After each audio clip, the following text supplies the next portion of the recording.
함께 인사해 보실까요? 사랑합니다. 사랑합니다. 사랑합니다. 네. 그 1년 12달 중에 행사가 가장 많은 달이 무슨 달인 줄 아십니까? 어떻게 아셨죠? 예, 바로 5월인데 저희가 벌써 어린이날을 보냈고요. 또 어버이날을 보냈고 또 석가탄신일도 예, 보냈고 지나갔고 또 뭐 스승의 날도 지나갔는데 5월 21일이 무슨 날인 줄 아십니까? 돌아가셔도 될 것 같네요. 예, 바로 부부의 날인데 어제가 5월 21일이었거든요. 왜 5월 21일인 줄 아세요? 제가 알려드렸나요 혹시? 가정의 달인 5월에 둘이 하나가 된다라는 의미에서 5월 21일이 부부의 날이거든요. 그래서 국가에서 법정 기념일로 이렇게 등록을 해서 함께 지내고 있는데 몇 년 전 그 부부의 날을 맞이해서 닮고 싶은 스타의 부부를 이렇게 조사를 했었는데요. 뭐 차인표 신혜라 씨, 뭐 하하 씨, 별 씨, 뭐 김승우, 김남주 씨, 뭐 장동건, 고소영 씨 등으로 이렇게 조사가 되었는데, 근데 지금 제가 불러드린 이 부부는 2등부터 순서를 쭉 나열을 했거든요. 근데 대망의 1위는 아마 여러분들이 예상을 하실 건데, 그렇죠. 션과 정혜영 부부가 가장 닮고 싶은 부부의 1위를 차지했습니다. 션과 정혜영이 누구지? 라고 생각하실 수 있는 분들이 있기 때문에 제가 짧은 영상을 하나 준비했는데 함께 영상을 보겠습니다. 대한민국의 최고 인구 부부라고도 불리기도 하고 닭살 부부로도 불리는 이들인데 왜 이들을 닮고 싶어 하는 줄 아십니까? 그 이유는 서로 사랑하는 마음 때문에 그러겠죠. 그리고 그 마음으로 남을 돕는 모습이 아름답기 때문에 그렇습니다.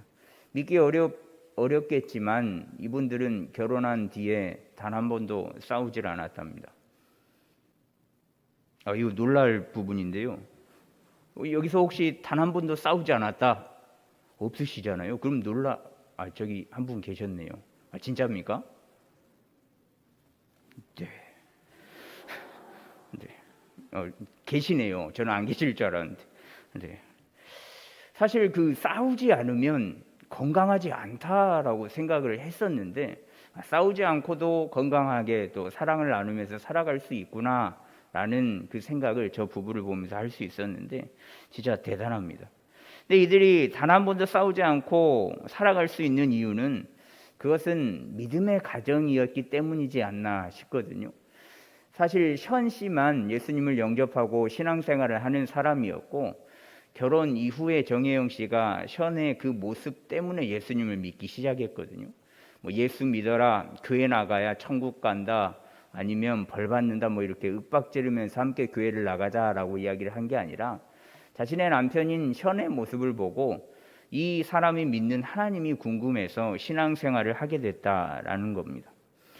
그래서 그 모습을 가지고 살아가니까 그 모습을 본 타인들이 이들을 닮아갔으면 좋겠다. 뭐 내 자녀들도 결혼하면 저렇게 알콩달콩 사랑으로 잘 살아갔으면 좋겠다라고 이야기를 하면서 닮고 싶어 하거든요. 이들을 닮는다는 것은 곧 예수님을 닮는 것으로도 볼 수 있습니다. 왜냐하면 이들이 예수님이라는 가치를 가지고 살아가고 있거든요. 이들이 사랑의 모습을 보이면서 나눔, 모든 행동, 행하는 모든 것은 예수님이라는 가치를 가지고 보여주고 있기 때문에 이들을 닮는 것은 곧 예수님을 닮는 것으로도 볼 수 있습니다. 오늘 함께 보는 말씀에서도 예수님이라는 가치를 가지고 예수님을 드러내는 한 사람이 나오는데요. 그 사람은 바로 세례 요한이거든요. 이제 드디어 세례 요한도 예수님의 그 실물을 볼 수 있게 됩니다. 그래서 오늘 말씀 29절에서 30절 말씀해 보시면 이튿날 요한이 예수께서 자기에게 나오심을 보고 이르되 보라 세상 죄를 지고 가는 하나님의 어린 양이로다. 내가 전에 말하기를 내 뒤에 오는 사람이 있는데 나보다 앞선 것은 그가 나보다 먼저 계심이라 한 것이 이 사람을 가리킴이라 라고 말을 하거든요. 인간으로 오신 예수님께서 공생애를 시작하는 첫날이었습니다. 공생애를 시작하는 첫날 예수님께서는 세례 요한에게 세례를 받으러 가시거든요. 그곳에는 이미 많은 인파가 몰려 있었지만 아무도 예수님이 그 요단 강가에 왔을 때 메시아다, 주님이다, 그리스도다 라고 알아보는 사람이 단 한 명도 없었습니다. 그런데요, 세례 요한은 그 예수님의 모습을 보는 순간 단 한순간의 망설임도 없이 외쳤거든요. 보라, 세상 죄를 지고 가는 하나님의 어린 양이로다 라고 외쳤는데, 지금까지 말로만 들었던 예수님이지만 세례 요한은 그 수많은 인파 속에서 예수님을 단번에 알아볼 수 있었습니다. 어떻게 세례 요한은 예수님을 단번에 알아볼 수 있었을까? 혹시 예수님께서 피켓을 들고 내가 예수다라고 이렇게 들고 계셨을까? 아니면 내가 예수다, 세례 요한아 내가 왔다 라고 외치면서 다가갔을까? 아니겠죠. 그런데 이상하지 않습니까? 세례 요한이 어떻게 그 많은 사람들 중에서 예수님을 바로 알아볼 수 있었을까요? 그 해답은 오늘 말씀 32절에서 34절 말씀에 나오거든요. 요한이 또 증언하여 이르되 내가 봄에 성령이 비둘기같이 하늘로부터 내려와서 그의 위에 머물렀더라.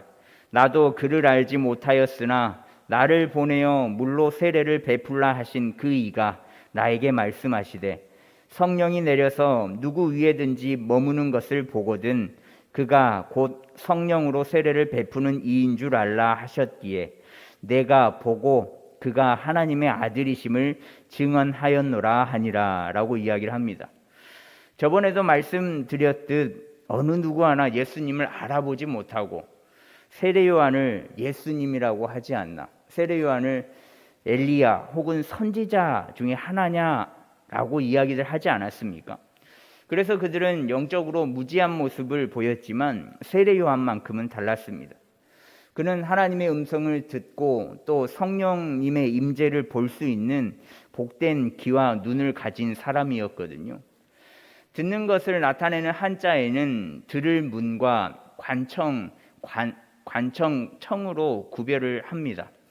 문은 무엇이든 들리는 대로 그냥 듣는 것을 의미하고요.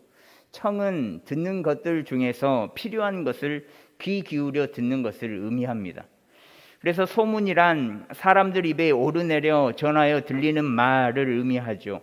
이것을 소청이라고 하지 않는 것은 소문은 그저 소문일 뿐인 거죠. 귀 기울일 만한 가치가 없기 때문에 소청이라고 하지 않고 소문이라는 단어를 쓰는 겁니다. 반면에 귀를 기울여 집중하여 듣는 것을 경문이 아니라 경청이라고 이야기를 하면서 표현하는 것은 그 반대의 이유를 가지고 있기 때문에 그렇지요. 보는 것에도 두 종류가 있거든요. 보이는 것을 그저 보는 볼견과 또 무언가를 주의 깊게 살펴보는 볼관이 있습니다. 그래서 세상을 두루 보고 듣는 것을 관문이라고 하지 않고 견문이라고 하고 또 주위에서 자세히 살피는 것을 견찰이 아니라 관찰이라고 이야기를 하잖아요. 그래서 견과 관의 차이를 알 수 있는데요. 분명하게 구별되는 문과 청 그리고 견과 관 가운데 사람이 어떤 상황에서 무엇을 선택하느냐가 굉장히 중요합니다. 예를 들어 보면 가룟 유다는 3년이나 주님과 함께 살았잖아요. 그런데 3년이라는 세월이 무색하게 은 30냥에 주님을 배신하고 말았습니다. 주의 깊이 보아야 할 주님을 대충 본 반면에 그저 지나갈 듯 봐야 하는 대상에 지나지 않는 돈을 주의 깊게 보았기 때문에 그렇습니다. 또 에덴 동산의 아담과 하와는 어떻습니까? 하나님의 말씀을 귀 기울여서 들어야 했지만 그냥 들리는 대로 듣고 혹은 한 귀로 듣고 한 귀로 흘려버렸고 또 대신 귀 기울여서 듣지 않아야 할 사단의 말은 되려 귀 기울여서 들어 범죄하여서 쫓겨나는 일이 생기고 말았죠. 복된 귀와 복된 눈을 가졌다라는 것은 어떤 상황 속에서든지 하나님의 음성을 귀 기울여 듣고 또 성령님을 집중하여서 자세히 볼 줄 아는 귀와 눈을 가졌다라는 겁니다. 요단강에 모인 거대한 인파 가운데 아무도 그 주님을, 그 예수님을 우리의 죄를 대신하여서 죽으실 그 그리스도를 알아보지 못했지만 오직 세례 요한만 달랐거든요. 세례 요한만 알아보았거든요. 온갖 소리 속에서도 하나님의 말씀을 청할 줄 아는 귀, 그리고 세상에 보이는 것 속에서 보이지 않는 성령님을 관할 수 있는 눈을 지니고 있는 사람이 이 세례 요한이었다라는 겁니다. 그 많은 사람들 중에서 어떻게 유독 세례 요한만 하나님을 관하는 복된 눈과 청하는 복된 귀를 지닐 수 있었겠습니까? 지난 시간들, 지금 오늘 말씀을 보기 이전의 말씀들 중에서 제가 몇 번 말씀을 드렸었는데, 그는 자기 자신을 분명하게 그리고 바르게 인식하고 있었기 때문에 그렇습니다.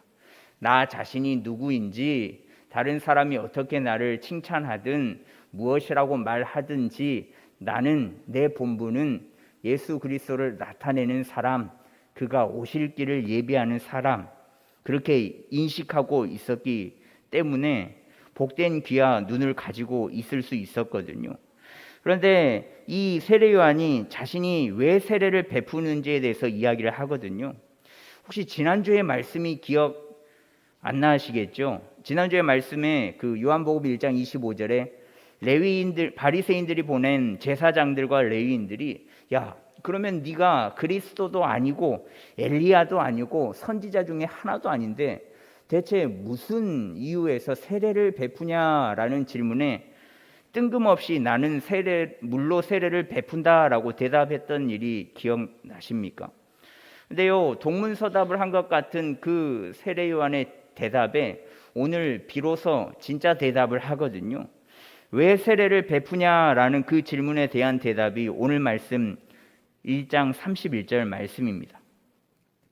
나도 그를 알지 못하였으나 내가 와서 물로 세례를 베푸는 것은 그를 이스라엘에 나타내려 함이라 하니라 라고 말하는데요. 세례 요한은 자신이 세례를 베풀었던 예수님을 이스라엘에 나타내려고 했다라고 대답을 하거든요.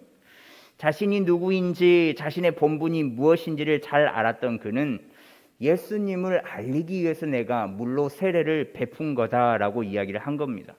단지 그뿐이었습니다. 물로 세례를 베푸는 것, 수많은 인파가 요단 강가에 나와서 세례를 받을 때 세례를 베풀었던 이유는 자신의 잘남, 자신의 능력, 자신의 뛰어남을 보여주기 위함이 아니라 예수님을 나타내려고 했다. 단지 그뿐이었습니다. 적게는 수십 명, 많게는 수백 명, 수천 명 이상의 사람들이 세례 요한을 따르는데도 불구하고 자신은 단지 예수님을 이스라엘에, 즉 백성들에게 나타내려 합니다라고 이야기를 했다는 것이죠. 아무것도 없는 광야에서든 또 사람이 많이 모인 곳에든 그는 오로지 예수님을 위하여서 세례를 베풀었고 예수님을 위하여서 모든 사역을 했던 사람인 것을 알 수 있는 겁니다. 자신을 위한 삶을 살았더라면, 자신의 그 삶의 만족을, 또 자신의 명예를 위해서 사역을 했더라면 아마 세례 요한은 떵떵거리며 살 수 있었을 겁니다. 하지만 세례 요한은 자신의 삶을 위해 사는 것이 아니라 오직 예수님을 위한 삶을 살았거든요. 오직 자신이 베푸는 세례, 그리고 자신이 전하는 말씀, 자신이 보여주는 그 모든 모습들을 통해서 오직 예수님만이 나타내기를 원했습니다. 이 구절을 보면서 제가 제 자신에게 물어봤거든요. 야, 대인아, 너는 뭘로 예수님을 나타내냐? 예수님을 나타내고 있기는 하냐? 되려 예수님을 나타내기는커녕 예수님을 가리고 있는 거 아니냐? 라는 질문이 들더라고요. 그런 생각이 들더라고요. 여러분들은 어떠십니까? 제가 제 자신에게 했던 이 질문을 여러분들에게 해본다면 어떤 대답을 하실 수 있으시겠습니까? 여러분들은 무엇으로 예수님을 나타내고 있습니까? 예수님을 나타내고 있기는 하십니까? 예수님을 나타내기는커녕 가리고 있는 것은 아닌지 모르겠습니다. 그 질문에 대한 대답은 오롯이 나 자신만이 알 수 있는 거거든요. 세례 요한과 동일하게 살라는 말씀을 드리는 것은 아닙니다. 사람이 없는 광야 같은 곳에서 곤충을 잡아먹고 꿀을 따먹고 자연인처럼 살아가라고 말씀을 드리는 게 아닙니다. 단지 예수님을 믿는 우리라면, 예수님을 영접해서 구주로 고백하는 우리라면 그 은혜에 감사하여서 살아야 하는 것이 우리들 하나님의 자녀이지 않겠습니까? 하나님의 자녀다운 모습을 삶의 현장에서 나타냈으면 좋겠다라는 겁니다. 서두에 말씀드린 현과 정혜영 씨, 미혼 남녀들, 그리고 더 나아가서 이미 결혼한 이들이 왜 그들을 닮아가고 싶어 했을까요? 이 부부의 삶을 자세히 들여다보면 남을 위해 사신 예수님의 사역의 모습과 비슷한데요. 이들의 삶을 보고 닮기를 원하는 마음으로 많은 이들이 닮아가고 싶은 부부다라고 생각을 하는 거거든요. 영상에서 보셨듯 아시겠지만 정혜영 씨와 현 씨에게는 4명의 아이가 있습니다. 배 아파서 낳은 4명의 아이가 있고 또 1000여 명의 아이들이 더 있거든요. 그들이 한 달에 후원하면서 함께 돌아보는 아이들이 1000여 명이 더 있습니다. 그리고 그 아이들에게 자신이 엄마다라고 이야기를 하면서 친자식과 같이 돌아보는 이들이거든요. 시간이 될 때 진짜 그 타국에 날아가서 내가 지금까지 너를 돕던 엄마야, 아빠야 라고 이야기를 하면서 그들을 도와주는 모습을 보여주거든요. 그뿐만이 아니라 아까 하루에 10,000원씩 모아서 결혼 기념일에 365만 원을 기부를 하기도 하고 또 일도 하기도 하고 CF 광고료 전액을 내기도 하고 철인 3종 경기 각종 경기에 나가서 기부금을 모으기도 하고 셀 수 없는 만큼 많은 이들을 돕는 것을 볼 수 있었습니다. 더불어서 사랑하는 부부의 모습을 보여주거든요. 앞서 말씀드렸지만 그 부부는 올해 결혼한 지 18년 차인데 단 한 번도 싸운 적이 없답니다. 그래서 제가 여쭤봤는데 여기에 한 분이 계셔가지고 또 물어보기는 그런데, 근데 18년 동안 살면서 단 한 번도 싸우지 않는 것 가능하시겠습니까? 나는 가능해 라고 생각이 드신 분이 있더라면 그게 어떻게 가능할까요? 제게도 좀 알려주십시오. 근데 이들이 가능했던 이유는 현 씨 때문에 가능했거든요. 의견 대립이 있죠. 사람인데 있죠. 의견 대립이 될 때 서로 의견을 주장한답니다. 나는 A다. 나는 B인데. 그래도 나는 A인데. 그래도 나는 B야. 그러면 나도 당신이 주장하는 B야. 라고 이야기를 하면서 그냥 의견 대립이 있으면 아내의 의견이 맞다라고 이야기를 한답니다. 옆 사람 한번 봐보실까요? 당신이 무조건 오라 한번 해보실까요? 인사 시작. 당신이 무조건 오라. 이게 사실 제가 시키고도 죄송한데 잘 안 되거든요. 자존심이 있어서 들어봐, 잘 봐. 2차 절차에서 저차 절차에서 맞지? 아니? 잘 들어봐. 될 때까지 하는 거거든요. 내 의견에 동의할 때까지 이야기를 하는 거거든요. 근데 그렇지 않는 모습을 통해서 단 한 번의 싸움도 하지 않았답니다. 우리가 꼭 이들처럼 1000명을 후원하고 그들의 부모가 되라라는 게 아닙니다. 하루에 10,000원씩 모아서 365만 원을 모아서 결혼 기념일에 남을 돕자라고 이야기를 하는 게 아닙니다. 그게 아니라 자신만을 생각하는 것이 아니라 남을 돌아볼 줄도 알고 또 남이 손해를 보든 말든 자신의 이득을 위함이 아니라 자신에게 이득이 되지 않을지라도 행여 자신이 조금 손해를 입는다고 하더라도 예수님께서 보여주신 사랑을 조금이나마 보이면서 살면 좋겠다라는 겁니다. 제 입으로 이런 이야기를 하면 진짜 부끄럽고 쑥스럽고 지금 귀가 빨개지고 있는데 저도 광명동에서는 진짜 이만큼은 잘 산다고 생각하거든요. 예의 없게 대하시는 분들, 싸움을 걸어오시는 분들이 있으면 이를 악물고 예, 저거 죄송합니다. 예, 대하거든요. 광명동에서만큼은. 근데 이런 소소한 일들로 인해서 누군가는 예수님을 만날 수도 있다라는 거죠. 예수님을 나타내는 일은 작고 소소한 일들부터 크고 방대한 일들까지 여러 가지 일이 될 수 있는 겁니다. 그래서 우리들의 삶이, 여러분들의 삶이 굉장히 중요하거든요. 일터의 현장에서, 생활의 현장에서, 또 학교의 현장에서 예수님을 나타내는 우리가 되면 좋겠습니다. 모든 것을 들여 나타내는 것이 아니라 진짜 작은 것 하나라도, 그냥 지나가는 말이라도, 조그마한 일이라도 부디 우리가 나타내는 보여지는 모든 것들이 예수님을 나타내면 좋겠습니다. 이제는 우리가 세례 요한이 되어야 하거든요. 예수 믿는 사람은 다 똑같더라. 말과 행실이 다르다며 눈살을 찌푸리고 욕하는 이 시대에 이제는 우리가 자그마한 작고 소소한 일들로서도 예수님을 나타내며 예수 믿는 사람들은 다르구나. 아직 세상에는 희망이 있다. 그렇게 예수님을 전하는 세례 요한이 되어야만 하겠습니다. 오직 자신의 삶을 예수님을 나타내려고 했던 세례 요한처럼 앞으로 우리들의 삶도 오직 예수님만을 나타내며 살아가는 저와 여러분들이 되었으면 좋겠습니다. 자신을 위해 사는 것이 아니라 남을 위해 살아가는 우리가 되기를, 그리고 금호교회가 되기를 간절히 소망합니다. 이 시간에는요, 어제 어린이 대회가 있었는데요. 어린이 대회 그 안에서 우리 유치부 아이들이 십계명과 사도신경과 주기도문을 외워서 이렇게 상을 받아왔거든요. 그래서 이 아이들이 얼마나 예쁜 모습으로 예수님을 전하는지 이들이 외우는 그 모든 것을 함께 들어보도록 하겠습니다.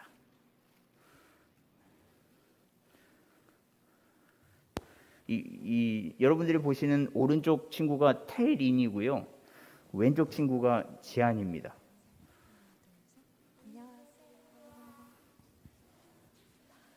나는 정등하신 아버지 하나님 경기에 창조주를 믿습니다.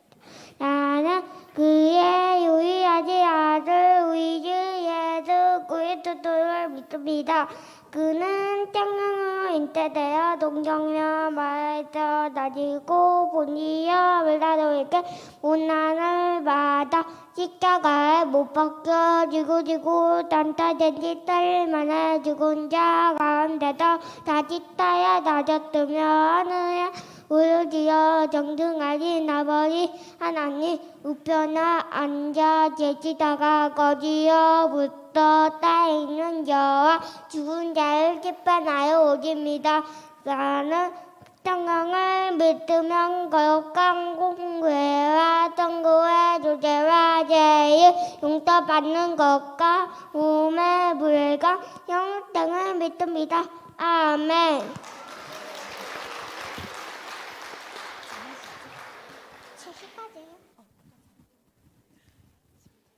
십계명 하나님이 이 모든 말씀으로 말씀하여 이르시되 나는 너를 애국 땅 종되었던 집에서 인도하여 낸 내 하나님 여호와니라. 제1은 너는 나 외에는 다른 신들을 내게 두지 말라. 제2는 너를 위하여 새긴 우상을 만들지 말고 또 위로 하늘에 있는 것이나 아래로 땅에 있는 것이나 땅 아래 물속에 있는 것에 어떤 형상도 만들지 말며 그것들에게 절하지 말며 그것들을 섬기지 말라. 나 내 하나님 여호와는 질투하는 하나님인즉 나를 미워하는 자의 죄를 갚되 아버지로부터 아들에게로 산서들까지 이르게 하거니와 나를 사랑하고 내 계명을 지키는 자에게는 선대까지 은혜를 베푸느니라. 제3은 너는 내 하나님 여호와의 이름을 망령되게 부르지 말라. 여호와는 그의 이름을 망령되게 부르는 자를 죄 없다 하지 아니하리라. 제4는 안식일을 기억하여 거룩하게 지키라. 엿새 동안은 힘써 내 모든 일을 행할 것이 것이나 일곱째 날은 내 하나님 여호와의 안식일인즉 너나 내 아들이나 내 딸이나 내 남종이나 내 여종이나 내 가축이나 내 문 안에 머무는 객이라도 아무 일도 하지 말라. 이는 엿새 동안에 나 여호와가 하늘과 땅과 바다와 그 가운데 모든 것을 만들고 일곱째 날에 쉬었으니라. 그러므로 나 여호와가 안식일을 복되게 하여 그날을 거룩하게 하였느니라. 제6은 살인하지 말라. 제7은 간행하지 말라. 제8은 도둑질하지 말라. 제9는 내 이웃에 대하여 거짓 증거하지 말라. 제10은 내 이웃의 집을 탐내지 말라. 내 이웃의 아내나 그의 남종이나 그의 여종이나 그의 소나 그의 낙이나 무릇 내 이웃의 소유를 탐내지 말라. 출애굽기 20장 1절에서 17절 말씀. 아멘.